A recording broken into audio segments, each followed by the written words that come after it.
Amy, let me tell you about a magical place that is so exactly designed to be enclosed space, year-round fun for the whole family that I bet you already know what I'm going to say before I even say the name. Let's say it together on 3. 1, 2, 3. Great Wolf Lodge. You got it, Amy. My kids loved Great Wolf Lodge when we went. You probably already know that it has a huge indoor water park with a wave pool, lazy river, a bunch of massive water slides. But then your pack can hit the other attractions because, wait, there's more. Great Wolf Lodge has adventure-packed attractions like Magi Quest, a live-action game kids can play throughout the lodge, plus the Northern Lights Arcade. Spent some quality time there, so your kid who loves the lazy river and your kid who loves fantasy games will both have a great time. Great Wolf Lodge also offers great dining options and complimentary daily events like nightly dance parties, all under one roof. Unpack the car once and you're settled in to have fun. And with 22 lodges across the country, you're always a short drive away from adventure. We've both had such great times at Great Wolf Lodge, so bring your pack together at a lodge near you. Learn more at greatwolf.com and strengthen the pack.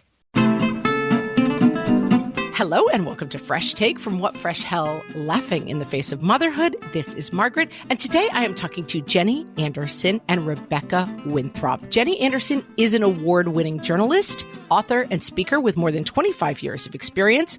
Her work has appeared in some of the world's leading publications, including the New York Times, where she was on staff for 10 years. Rebecca Winthrop is a leading global authority on education. She is the director of the Center for Universal Education at Brookings and an adjunct professor at Georgetown University. Today, we are talking about their new book, The Disengaged Teen, Helping Kids Learn Better, Feel Better, and Live Better, just released. Welcome, Jenny and Rebecca. Thanks for having us. Oh, wow. We did that in unison. We've been practicing. We've been practicing. Next time, harmony, please. Yes.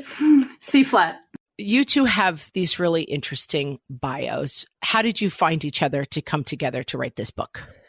So I have worked in education for 30 years, and I was perplexed and shocked during COVID when I found that my 2 boys were not as engaged as I thought they were. I had one in 6th grade, one in 3rd grade, and my 6th grader was the sort of straight A student, loved school, jumped out of bed in the morning, never seemed to work that hard. And the minute school went pass fail and there was not the chance of getting an A, he lost all motivation. And I said, it's online. You still have to learn this stuff. Of course, dagger to the heart.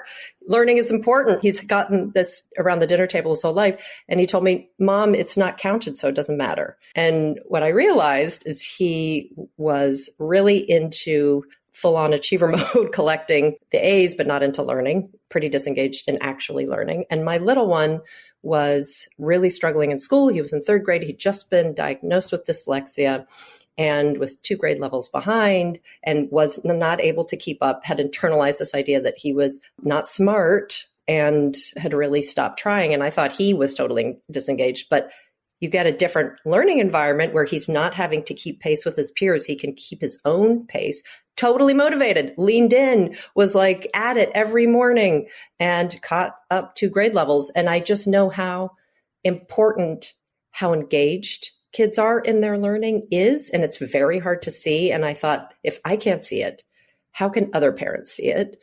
And I went looking for my most favorite education journalist, Jenny. Had to have a couple goes before she said yes to me to see if we would write a book.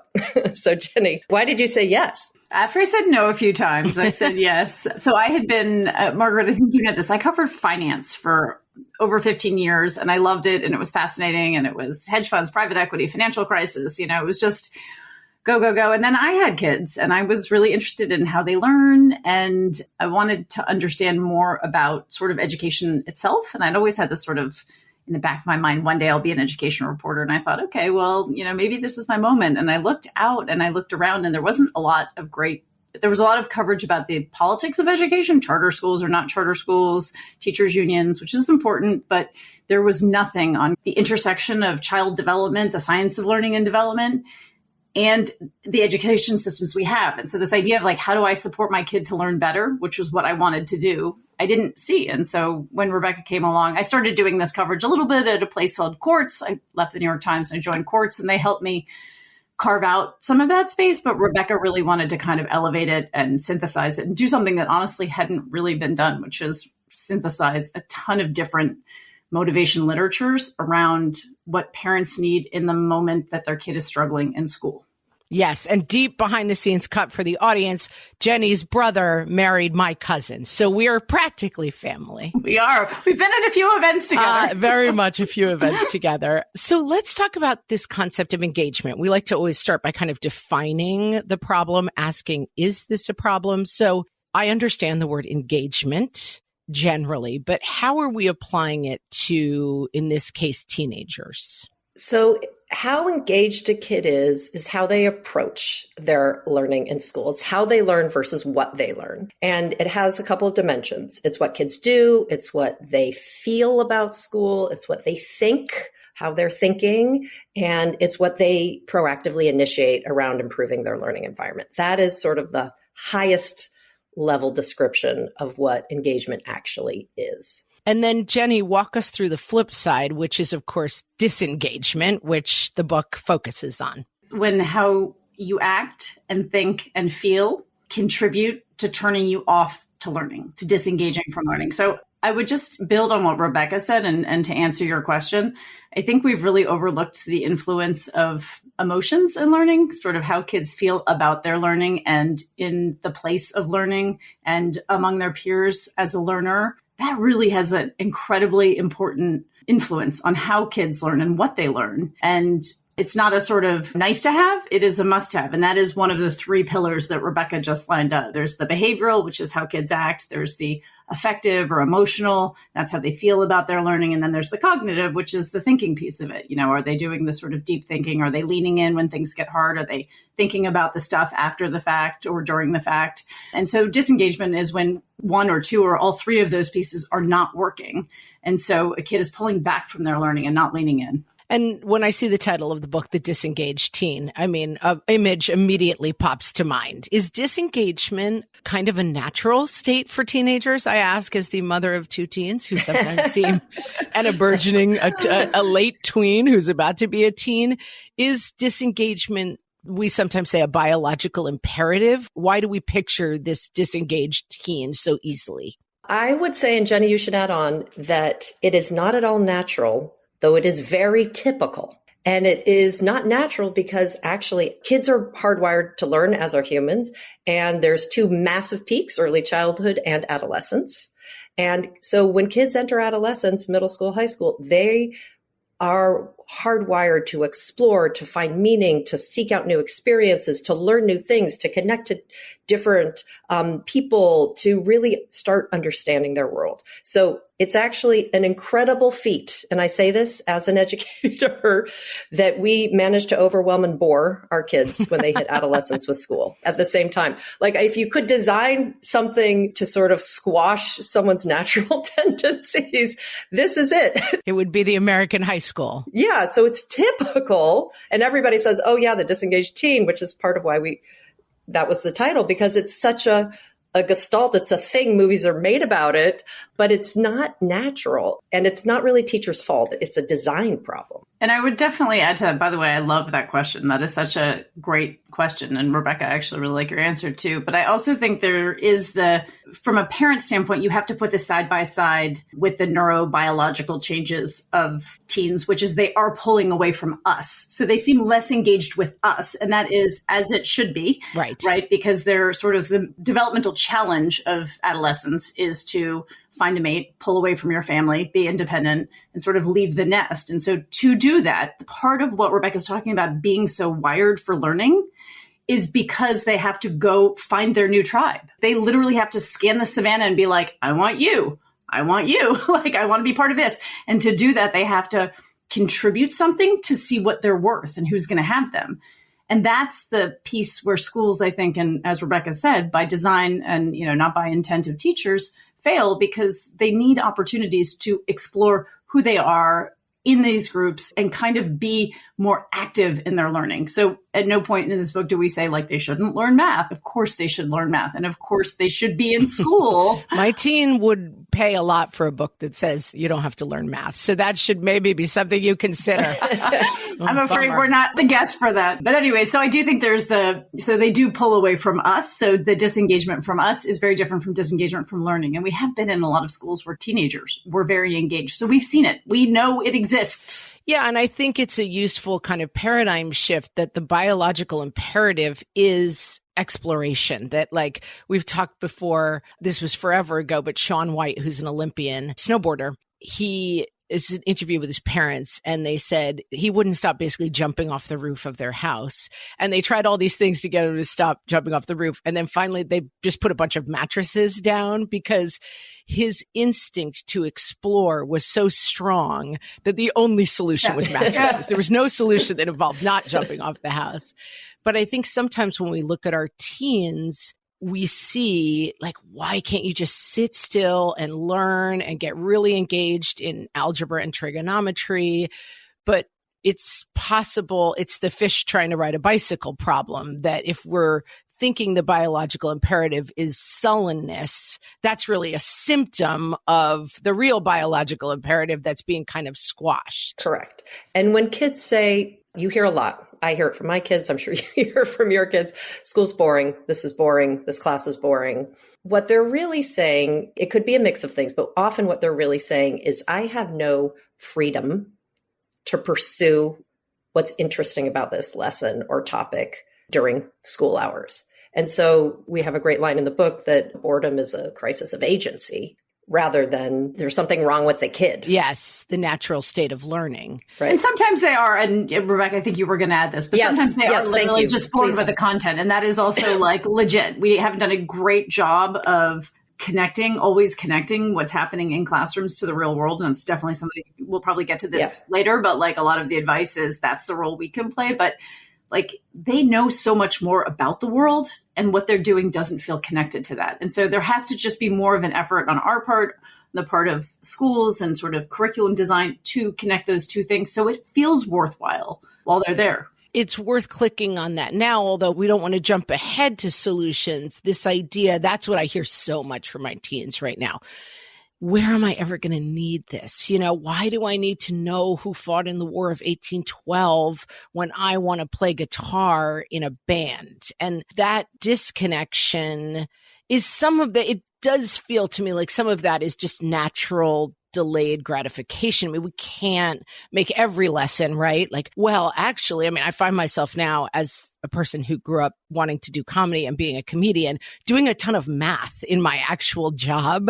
And so it does seem like that is part of the problem, but is it an inherent part of the problem that you have to just kind of trust us a little bit that some of this is just learning? Yeah. And it's a point that we make over and over again in the book. Sorry, Rebecca, I didn't mean to cut you off, but like at no point are we saying like education should be entertaining and you should feel really good about what you do all day, every day. Learning is super hard.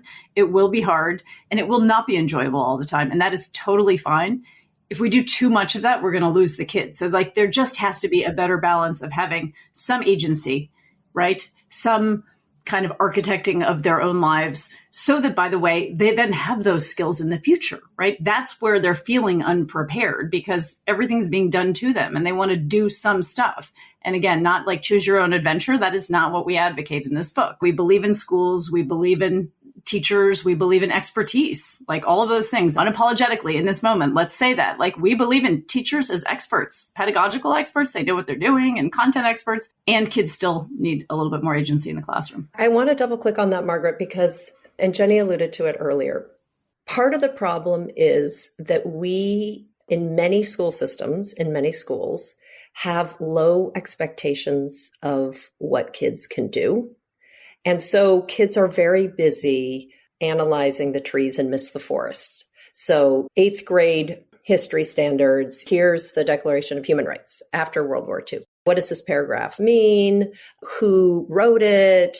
Tell me the components of it, and miss the, hey, what just happened in the world that you think we might need a Declaration of Human Rights? Why is this good? So the why question, the big questions, the meaning making questions we often miss. And that is, higher order thinking, and kids love that. So we say you don't need jelly beans and rainbows and sunshine to make a classroom engaging. You need to challenge kids and believe that they can really grasp big topics. And they're often missing a lot of this sort of higher order meaning making, pattern spotting, putting the pieces of the puzzle together because they're very busy, because a lot of our curriculum standards don't push them enough, putting things in boxes and learning algorithms. Right. And missing the excitement of the big question. Yes. Kids get very excited by big ideas. Yes. I am talking to Jenny Anderson and Rebecca Winthrop. They are the authors of The Disengaged Teen, and we will be right back to talk about the 4 modes of engagement.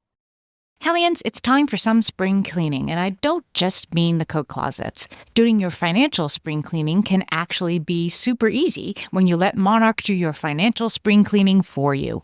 One dashboard that gets your entire financial life organized. No more clutter, no more mess, no more logins scattered everywhere, just accounts, investments, property, and more, all in one place. Get your first year of Monarch for half off, just $50 with promo code FRESH. Monarch allows you to look not only at what you've already spent, but also to plan for the future. With Monarch, you can set savings goals, plan for big purchases, and notice spending trends before they become a problem. I can generate cash flow reports that show me what we spent this quarter, this month, what we're probably going to spend next month, and feel prepared, organized, and knowing how to plan for the future. No more surprises and a lot more clarity. Try Monarch. Use code FRESH at monarch.com to get your first year half off at just $50. That's 50% off your first year at monarch.com with code FRESH. Amy, when I'm having a good hair day, it usually makes my whole day better. And that's why on every day, I'm taking Nutrafol. Nutrafol is the #1 dermatologist-recommended hair growth supplement brand, and it's the #1 hair growth supplement brand personally used by dermatologists. Nutrafol's hair growth supplements are peer-reviewed, NSF certified for sport, and clinically tested. Nutrafol offers multiple formulas for men and women, tailored to different life stages and lifestyle factors, so you get support that's actually right for you. Adding Nutrafol to your daily routine is easy. Order online, no prescription needed, with automated deliveries and free shipping to keep you on track. Let your hair be one less thing to worry about. See visibly thicker, stronger, faster-growing hair in 3 to 6 months with Nutrafol. For a limited time, Nutrafol is offering our listeners $10 off your first month subscription and free shipping when you visit Nutrafol.com and enter promo code LAUGHING. That's Nutrafol.com, spelled Nutrafol.com, promo code LAUGHING. My favorite skincare products actually feel more like self-care, like they're so nice to put on and they smell so good that I'm actually happy when I get to that part of my day. And I swear that is how I feel about Osea's anti-aging body balm. Amy, you are usually the lotions and potions queen on this podcast, but I have to say, hard agree. Osea's anti-aging body balm is a liquid silk body balm that combines the lasting hydration of a lotion with the firming power of a serum, leaving skin smoother and firmer. This body balm is clinically tested and designed to deliver visible results you can see and feel. So we've gotten to use this product for a couple of months now, and I swear I have really noticed firmer and smoother skin, like on the back of my hands. It's like getting a mini spa treatment from head to toe. Get a spring-worthy glow with clean, clinically tested skincare from Osea. And right now, we have a special discount just for our listeners. Get 10% off your first order site-wide with code FRESH at OseaMalibu.com. That's 10% off your first order with code FRESH at OSEAMalibu.com. So the book centers on these 4 modes of engagement. This really lit me up. I was like, oh yes, I know I got, I can put everybody. And it's not really, they're not descriptions of people. They're descriptions of the way that students engage, which I think is very important because I have a tendency with myself to be like, I'm the resistor. I get it. I'm the resistor. That's how I operate. But kids can operate in different modes depending on the circumstances. So let's go through the 4 modes of engagement, starting with my specialty as when I was in high school, resistor mode.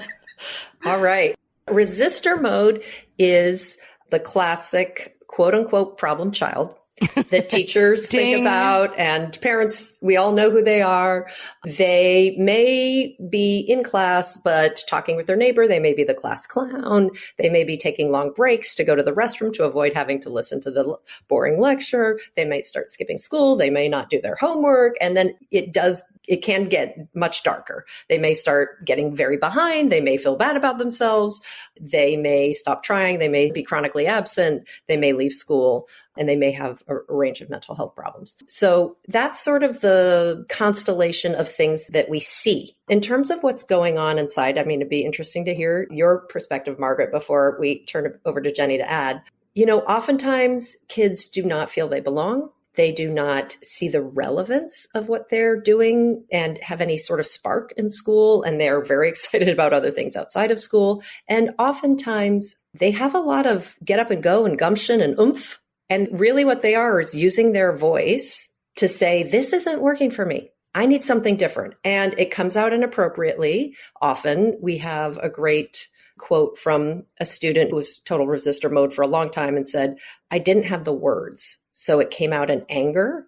If I'd had the words, I would have said, I need a different learning environment. So that's really what resistor mode is all about. And the exciting thing about resistor mode, and I've talked to quite a few parents about this, is those kids, as Rebecca said, have agency. And again, curious if this was your experience, Margaret, but they just need it pointed in the right direction. It's pointed away from learning. If you can get it pointed toward learning, they're in great shape. Because when we get to the other modes, the next two modes before we get to explore don't have a lot of agency. They have agency. It's just not being used constructively. You have a lot to work with. You have a lot to work with because that kid is letting you know, which is very different from withdrawing or coasting or just sort of hitting it out of the park, but not really looking too hard at what you're doing. So I'm fast forwarding to the other modes. I shouldn't be doing that. Yeah, I, in high school, came from a very high achieving family with 4 kids, 3 of whom were extremely academically gifted and oriented to school. And I was the one who was not. And I think we've talked a lot about defining ourselves in opposition to what's going on in our families. That was a big part of my childhood, I think, was saying, I'm not like these people.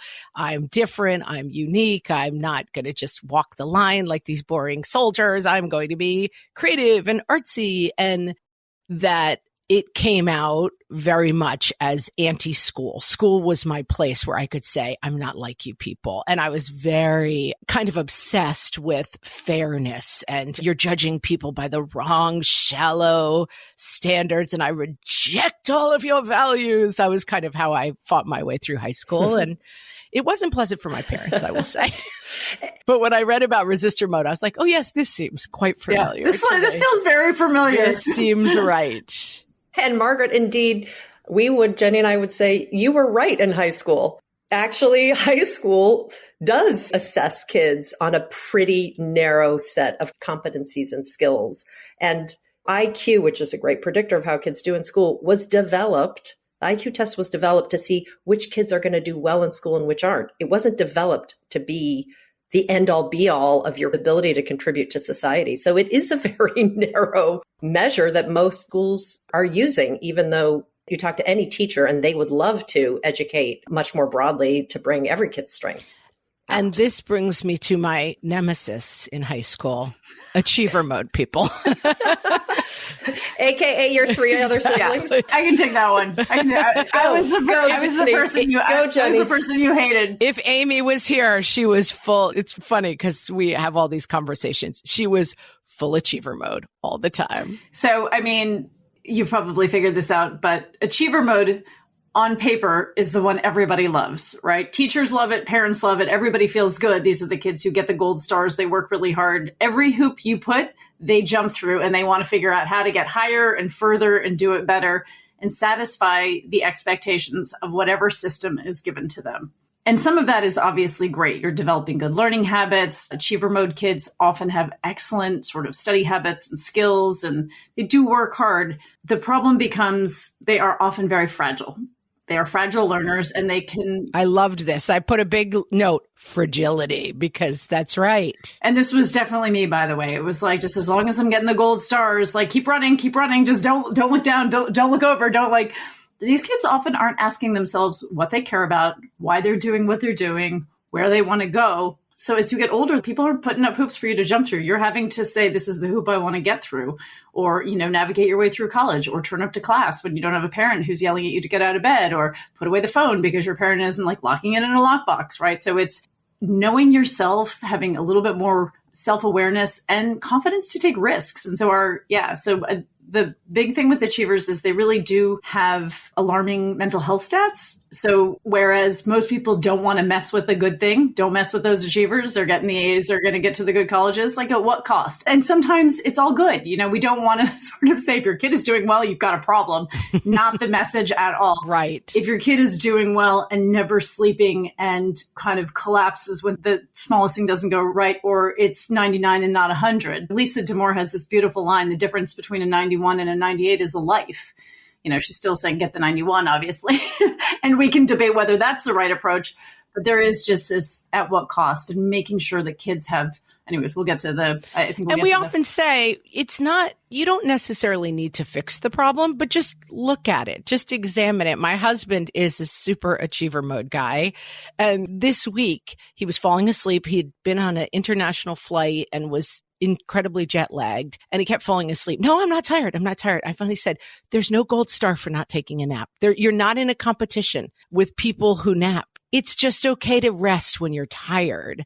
And I think that it's not that you need to make your achiever resistor or you need to change the mode. It's just acknowledging the mode so that everybody has an operating system, and knowing your operating system puts you in much more control of your life. It's not that you need to dismantle every single thing about your kid, but to say like, oh, achiever mode has all these good things, but are we really too stressed? Are we not resting because we have something to prove to an invisible no one who doesn't exist? Yeah. I love that you said that, Margaret, and you sort of alluded to this when you introduced the modes. The modes are not identities, right? The goal, one of the key goals of the book is these are modes. Kids move through them all the time. And sometimes they get stuck in a mode. And when they get stuck in the mode, that's when the mode becomes an identity. And that's the problem. But most of the time, it's not a problem. And why we're giving parents this language around the modes is to help them move into the modes. With your husband, you're like, be a passenger.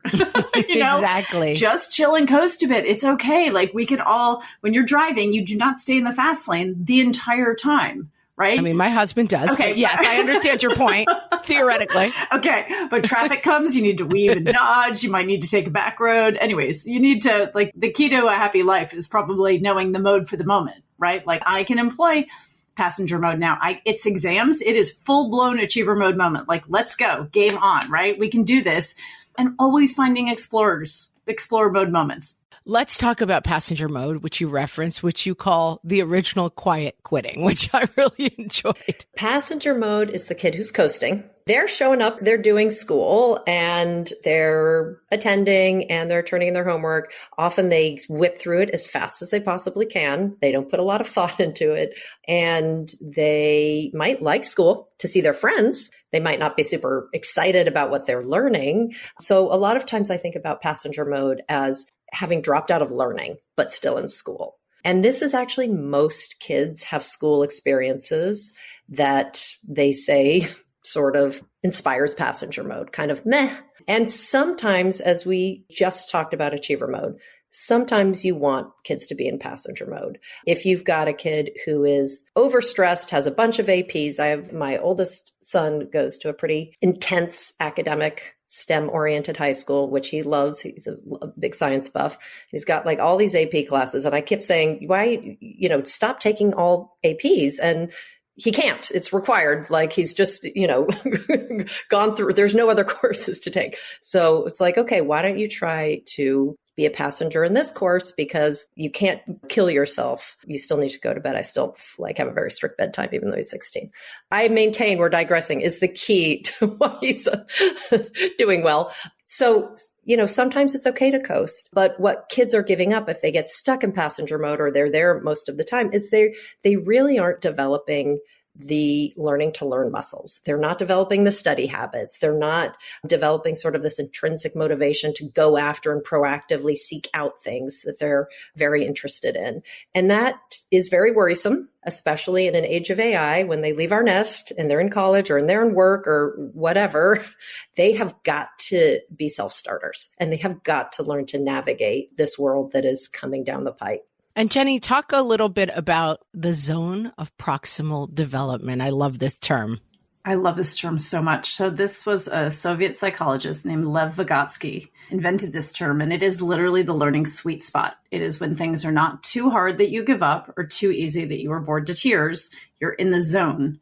And it typically means that there's someone who is helping you, someone or something, right? It could be ChatGPT, it could be a video, it could be a teacher that is stretching you beyond your zone of proximal development, but you are in that learning sweet spot. And so a lot of kids end up in passenger mode because they are above or below their ZPD, right? They are overwhelmed, and so they check out, because definitely worse to try than to try and fail. Or it's too easy and they're just bored to tears, and so they check out. And we have a lot of examples of kids in the book who are they're very conscious of why they're making the decisions. I online shop in chemistry because my teachers mean and he won't answer my questions.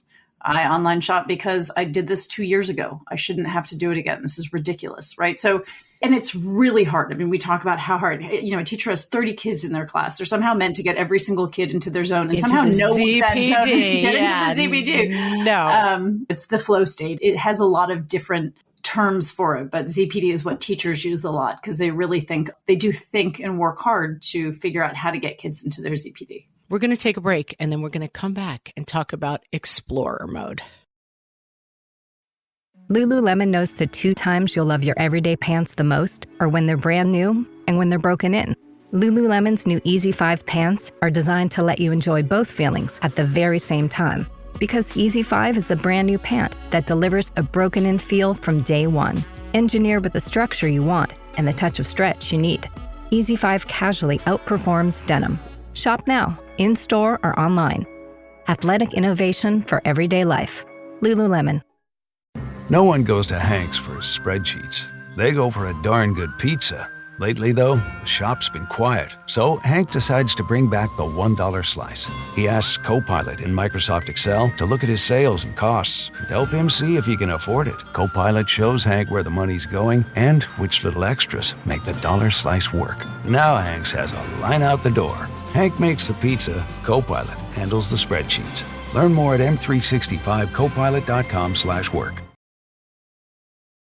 So is it fair to say explorer mode is the final mode of the book? Is it the optimal mode? Is it the most desirable mode? Or is it just a mode that we want to, it's like the pepper. You need a little bit of it, but it's not the whole thing. I would say, and Jenny, you should add in your 2 cents. I would say you absolutely want your kid to have plenty of time in explorer mode as they grow up, especially when they get into adolescence. And if they are not, they're not going to develop these explorer muscles, which they will need when they leave to be successful in life.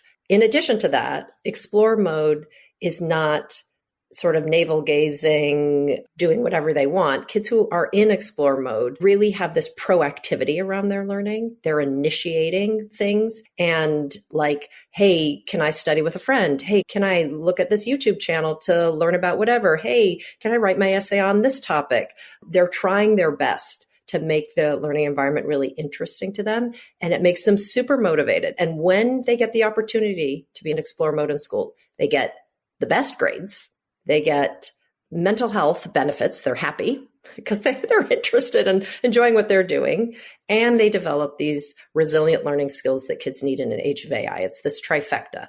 So we say if kids don't have the opportunity to do this in school, really try to give them the opportunity to get into this explorer mode outside of school. Because it doesn't necessarily matter so much the canvas in which they are practicing these skills. It's developing the skills. And you say that less than 10% of kids feel their school allows for explorer mode. So that's a very damning statistic. Yep. Between 3rd and 12th grade. And it gets even worse when you get into middle school and high school. It's less than 5%. And just to build on Rebecca's answer, the pinnacle isn't really explore mode. The pinnacle is knowing the mode for the moment, which is really a self-awareness and a sort of metacognitive awareness of it. But to do that, you have to have the explorer mode, right? So you're never going to develop that ability to kind of know when to explore and to push and to sort of shape the learning to be your own if you don't have the opportunity to do it. So I think the pinnacle is the awareness to how to move, but that comes from needing to have explorer moments and actually test that out. Like you can't have agency without having opportunities to have agency, right? You can't learn to ride a bike without riding a bike. You can't learn to make choices without having opportunities to make choices. And you can't figure out what you like as a learner if you're never given any opportunities to do that. Right. And we've talked about this a lot with organized sports, organized play, that free play has really disappeared, and that the idea that kids are just always under an adult supervision who's telling them go here next and go there next is kind of robbing them of this explorer mode. And I think about having been a resistor pretty much full time in high school. I got to college, and I often tell the story. It's like the Blind Melon has this video where this little girl's a bee and everyone's like, you're gross, you're a bee. And then she's walking home really sad one day and she comes across a field of people dressed as bees and they're all dancing. And that's the end of the video. And it's like she found her bees. And that for me was college. Oh, I can decide what to take. I've always been interested in Japan. I'll study Japanese. And the idea of being, now sadly, I was sort of lacking some of the skills I needed to explore because I failed Japanese and got kicked out of class. But I so relate to explorer mode as the joy of learning and the joy of really exploring things that high school just drives out of a lot of kids. We interviewed over 100 kids across the country of all demographics. Kids who are in resistor mode, if you changed their learning environment, quickly jumped to explore mode. And often when you have a kid who's kind of stuck in resistor mode, I mean, one thing is to, have one bad class, but if they're sort of stuck for a while, parents and schools will start taking away their freedom. You can't, you're... No recess for you. What a goofy idea. No recess for you. No sports teams, no chess club, no science triathlon, no drama club. You can't be in the play. You're behind on your academics. And it shrinks their world and it makes things worse. So counterintuitively, a lot of times what kids who are stuck in resistor mode need, which is exactly what you needed, as evidenced by college, is more freedom and more agency and more autonomy to really pursue their interests. And that sort of lifts them up out of this funk. And it often, if you give them that opportunity, it often spills over to other subjects.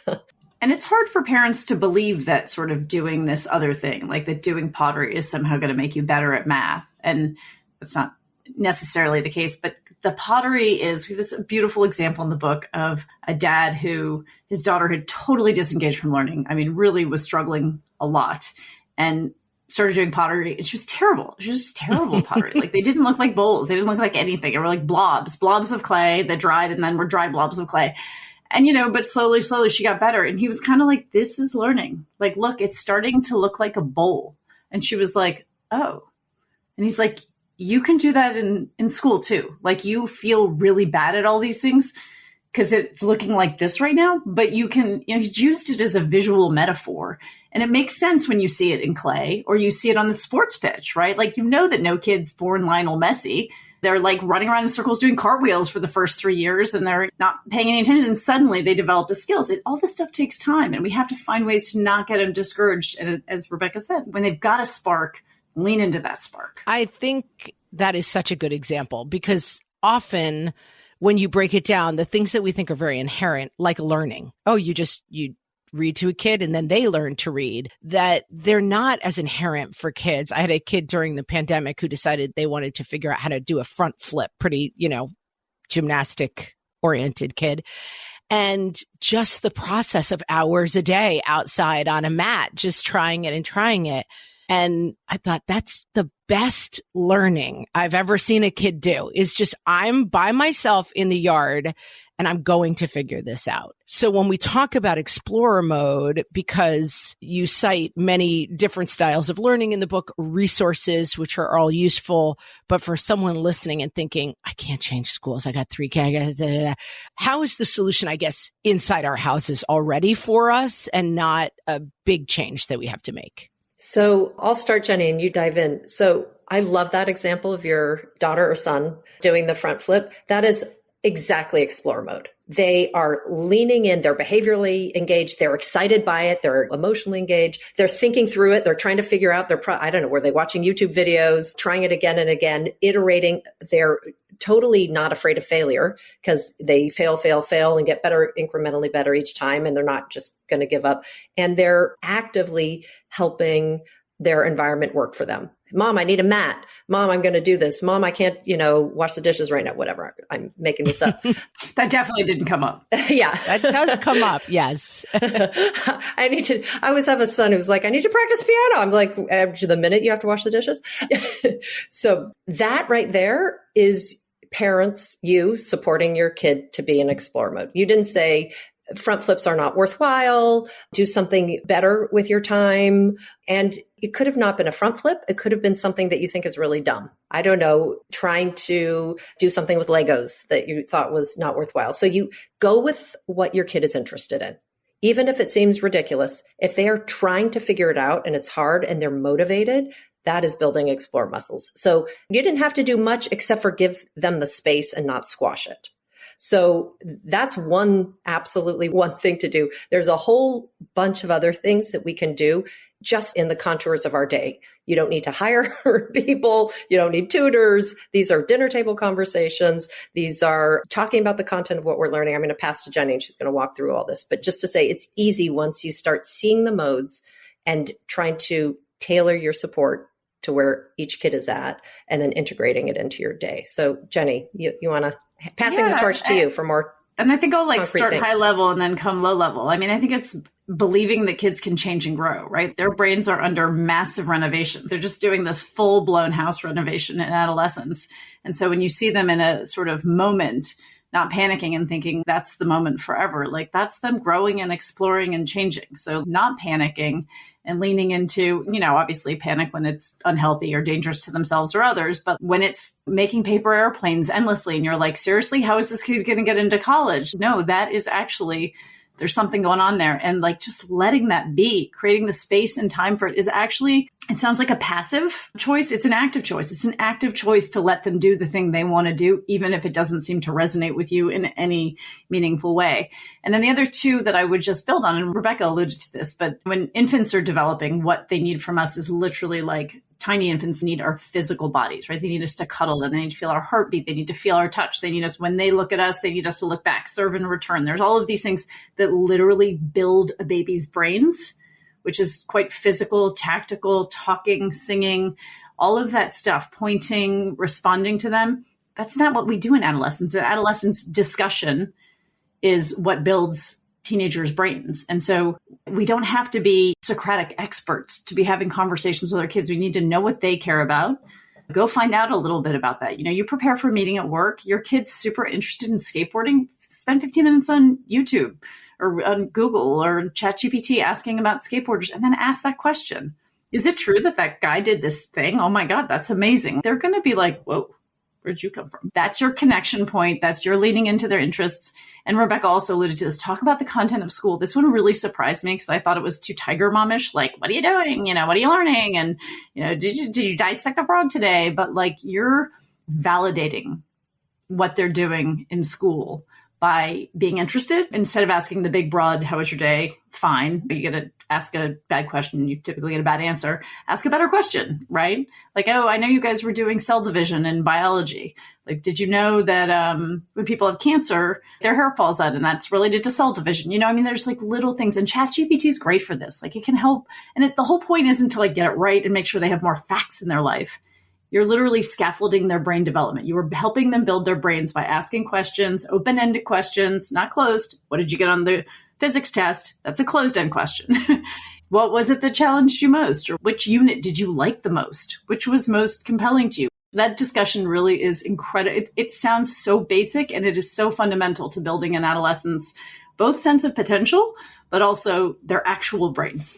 Yeah. And you make a very simple suggestion in the book that I love, to review their schedule before dinner. Just look over their schedule. Oh, how was this class today? And what are you talking about? And And, you know, my son is learning right now about Democratic Republicans. And I'm like, isn't it interesting how similar the issues that we're dealing with, states' rights versus federal, and people feeling about that? And I mean, believe me, he's not like, yes, mother, what an insight. Let's chat about it more. He's like, wrong, whatever. But it's the ability to kind of model that excitement about the learning too that seems really crucial.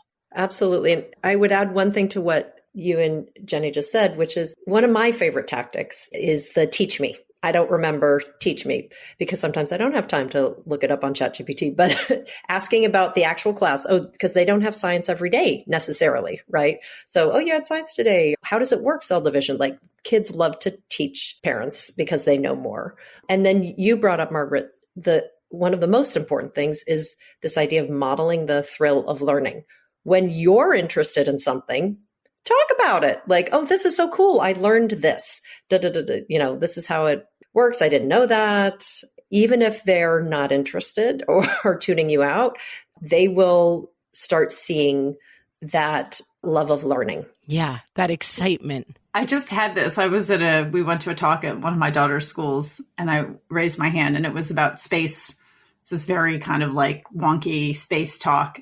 And my daughter looked at me, she's like, Mom, you don't know anything about space. What are you going to ask? I was like, if I don't know anything about it, it's all the more reason to ask, isn't it? But in her mind, if it wasn't going to be a really good question, I shouldn't be asking a question. And I was like, it's okay to ask a dumb question. He's the expert. I'm the novice.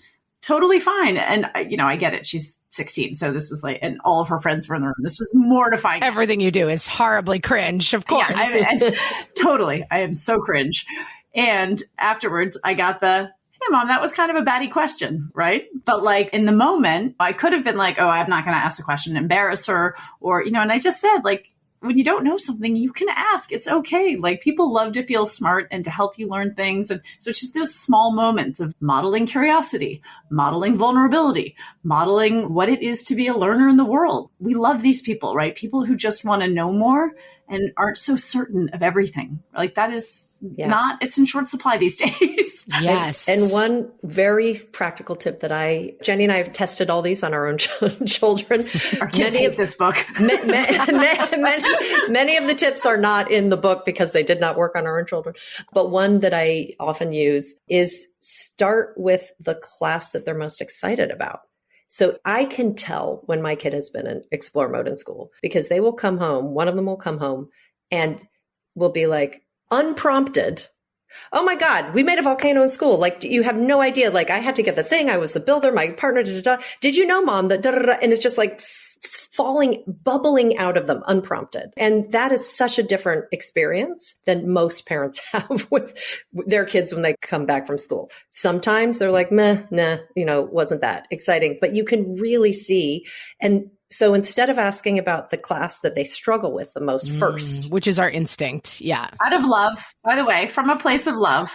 Of course you're going to do that because you want to help them. You're like, how'd it go? The math test. I'm so worried about anxiety, you know, like, oh, hey, what was going on? Are you still doing volcanoes and science?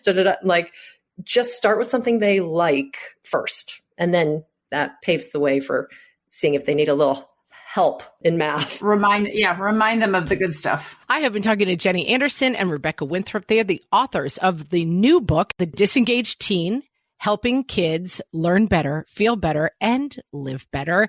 And every one of these modes has specific solutions and ways to engage with different modes of learning and different modes of the teens who may be living under your roof. So we didn't even get to so many of the solutions in this book.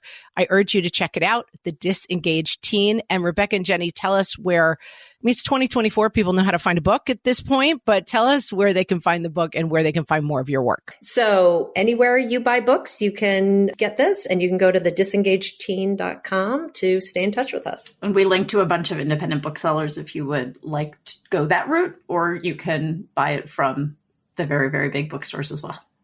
And we will, of course, link to Jenny and Rebecca's work in the show notes, and also our bookshop where you can get the book from an independent seller. Rebecca and Jenny, this could have been a 5-hour conversation. I knew when I read the book, I was like, this could be a really long one, but I really enjoyed talking to you today. Thanks so much. Thank you for having us. Thank you so much.